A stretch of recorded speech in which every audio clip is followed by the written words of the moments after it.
പടിഞ്ഞാറ് സന്ധ്യ വീഴുന്നു. ആലുവ മഞ്ഞുമൽ മാടിപ്പാട്ടി ഗ്രാമം ഒരു അനുമോദന യോഗത്തിനായി ഒരുങ്ങി നിൽക്കുകയാണ്. തങ്ങളുടെ പ്രിയപുത്രൻ സിജു ഡേവിഡിനെ അനുമോദിക്കുവാൻ വേദിയിൽ രാഷ്ട്രീയ രംഗത്തെ പ്രമുഖരെല്ലാം ഉണ്ട്. നടുവിലായി സിജുവും. ആനന്ദാധിക്യം കൊണ്ടായിരിക്കാം അവന്റെ കണ്ണുകൾ കവിഞ്ഞൊഴുകുകയാണ്. തന്നെ ഈ വേദിയിലിരിക്കാൻ പ്രാപ്തമാക്കിയ ആ ഓർമ്മകൾ, താൻ ഒരിക്കലും ഓർമ്മിക്കുവാൻ ആഗ്രഹിക്കാത്ത ആ സംഭവം അവന്റെ മനസ്സിലേക്ക് ഓടിയെത്തി. 2006 സെപ്റ്റംബർ 2-ാം തീയതി സിജുവും കൂട്ടുകാരും കൊടൈക്കനാലിലേക്ക് ഒരു യാത്ര പുറപ്പെടുകയാണ്. ഈ യാത്ര തുടങ്ങുന്നതോടുകൂടി നമ്മുടെ കഥയും ആരംഭിക്കുന്നു. ഗുണാക്കേവിലേക്ക് ഒരു യാത്ര.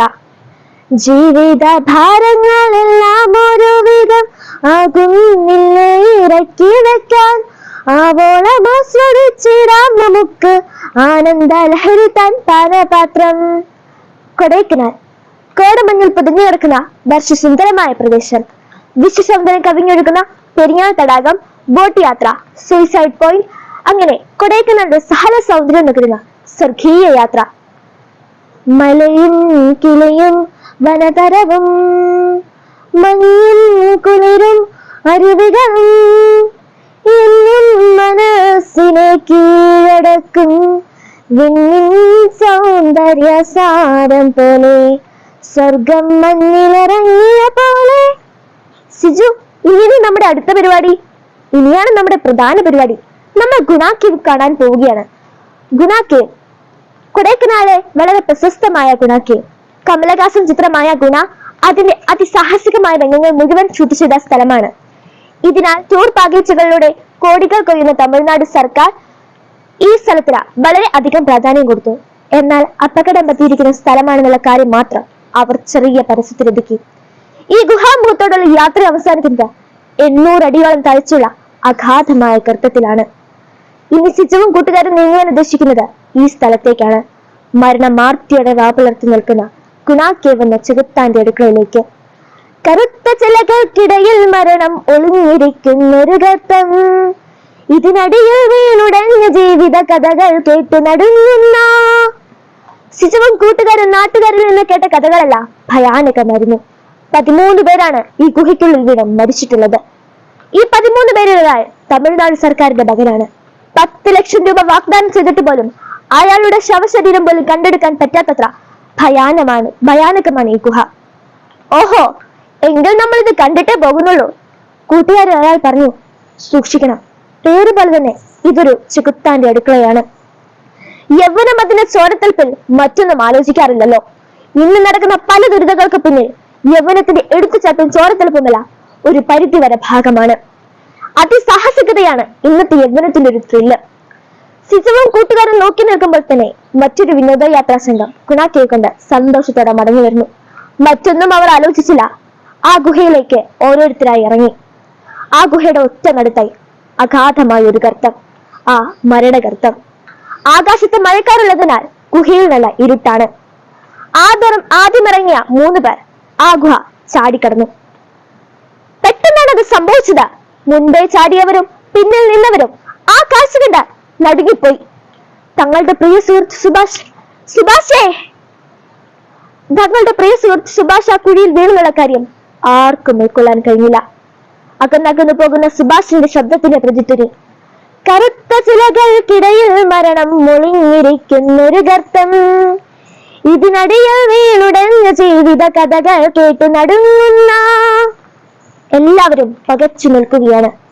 ഇതിനിടെ എന്തോ ധൈര്യമെന്ന് സിജു നേതൃത്വം ഏറ്റെടുത്തു. എടാ, നമ്മൾ ഈ 3 പേർ ഈ കുഴിയുടെ അടുത്ത് നിൽക്കുക. ബാക്കിയുള്ളവർ ചെന്ന പോലീസിനെ നാട്ടുകാരെയും വിവരം പറയിക്ക്. എടാ, പെറ്റി നിർത്തുന്ന ടോർച്ചും കയറും സംഘടിപ്പിക്കാൻ പറ്റുന്നത് പെട്ടെന്നാകട്ടെ, പോ. ഇതിനിടെ എന്തോ ശാപം പോലെ മഴ പെയ്തു തുടങ്ങി. ആകാശത്ത് കുന്നുകൊണ്ടു നിന്ന പല കാർമേഘങ്ങളും ഭൂമിയിലേക്ക് പെയ്തിറങ്ങി. പോലീസും ഫയർഫോഴ്സും എത്തുമ്പോൾ മഴ തകർത്തു പെയ്യുകയാണ്. രക്ഷാപ്രവർത്തനം നടക്കില്ല എന്ന അവസ്ഥ. സാർ, ഞങ്ങളുടെ കൂട്ടുകാരനെ എങ്ങനെയെങ്കിലും രക്ഷിക്കണം സാർ. എടോ, മഴ പെയ്യുന്നത് കണ്ടില്ലേ? ഇപ്പോഴൊന്നും ഇറങ്ങാൻ പറ്റില്ല. ഈ ചെളിവെള്ളം ഒലിച്ചു നിന്ന് വീണയാൽ ഒരുപാട് താഴത്തേക്ക് പോയി കാണും. അങ്ങനെ പറയല്ലേ സാർ, ഞങ്ങളുടെ സുഹൃത്ത് സുഭാഷ് മരിച്ചിട്ടില്ല സാർ. എടോ, 13 പേര് ഇതിനുള്ളിൽ വീണ് മരിച്ചിട്ടുണ്ട്. മന്ത്രിയുടെ മകൻ മുന്നിട്ട് നടന്നില്ല പിന്നല്ലേ? നിങ്ങൾക്ക് ഇറങ്ങാൻ പറ്റില്ലെങ്കിൽ പറ, ഞാൻ ഇറങ്ങാം. ഞാൻ എടുത്തോണ്ട് വരാം എന്റെ കൂട്ടുകാരനെ. ഓഹോ, അപ്പൊ നീയാണല്ലേടാ അവനെ തള്ളിയിട്ടത്? സാർ, ഞാൻ ജീവനുള്ള സ്നേഹിക്കുന്ന എന്റെ സുഹൃത്താണ് സാർ ഇതിനുള്ളിൽ. അവനില്ലാതെ ഞാൻ പോകില്ല. സിജുവിന്റെ കടുംപിടുത്തത്തിന് മുൻപിൽ അവർ കീഴടങ്ങി. എല്ലാ പ്രതിബന്ധങ്ങളെയും അവഗണിച്ച സിജു ഇറങ്ങുകയായി ആ ഇരുൾ മൂടിയ ആഴങ്ങളിലേക്ക്. രക്തബന്ധത്തിനു പോലുമില്ലൊരിക്കലും നിത്യ സൗഹൃദത്തിൻ മഹത്വം, ആ സ്നേഹസാഗര തിരയിലടയാത്ത ശ്വാശ്വത തിരശീലയുണ്ടോ? ഫയർഫോഴ്സ് കൊടുത്ത ആ വടത്തിൽ തൂങ്ങി സിജു ആ കുഴിയിലേക്ക് ഇറങ്ങുകയാണ്. ശക്തമായ തണുപ്പ്, വവ്വാലുകളുടെ ചിറകടിയൊച്ച. ഇതിനിടെ ഇറങ്ങിക്കൊണ്ടിരുന്ന വടം തീർന്നുപോയി. മുകളിലുള്ളവർക്ക് കാര്യം മനസ്സിലായി. കൂടുതൽ കയർ കൂട്ടിക്കെട്ടി അവർ താഴേക്ക് വീണ്ടും ഇറങ്ങി. കരയിൽ കണ്ടിൽ ജയിൽ ചുരുക്കി കിടക്കുന്ന തങ്ങളുടെ പ്രിയ സുഹൃത്ത് സുഭാഷേ, എടാ സുഭാഷേ, ഇത് ഞാനാടാ സിജു. യാതൊരു അനക്കവുമില്ല. അർദ്ധബോധാവസ്ഥയിലായിരുന്ന സുഭാഷിന്റെ മനസ്സിൽ തന്റെ വീടിന്റെ ചിത്രമായിരുന്നു. അനാഥമാകുന്ന തന്റെ വീടിന്റെ ചിത്രം. സിജു ഫയർഫോഴ്സ് കൊടുത്ത കയർ സുഭാഷിന്റെ അരയിൽ കെട്ടി. സുഭാഷ് മുകളിലും സിജു താഴെയുമായി. ഫയർഫോഴ്സും കൂട്ടുകാരും ചേർന്ന് വടം മുകളിലേക്ക് വലിക്കുകയാണ്. നീണ്ട 3 മണിക്കൂറുകൾ. ഇതിനിടെ എപ്പോഴോ ബോധം വീണുകിട്ടിയ സുഭാഷ് കണ്ടു ഇരുണ്ടു മൂടി കിടക്കുന്ന ആ ആകാശം. താൻ ഇനി ഒരിക്കലും കാണുകയില്ലെന്ന് വിചാരിച്ച അതേ ആകാശം.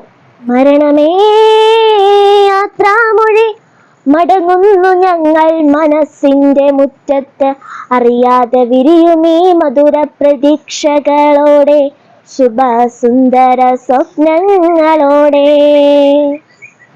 പ്രിയമുള്ളവരെ, ഇത് കഥയല്ല, ജീവിതമാണ്. സ്വാർത്ഥ ലോകത്ത് അന്യം നിന്നു പോകുന്ന കരുണയുടെ നേർക്കാഴ്ചയാണ്. സ്വന്തം ജീവനേക്കാൾ സൗഹൃദത്തിന് വില കൽപ്പിക്കുന്ന നന്മയുടെ കരുത്ത്.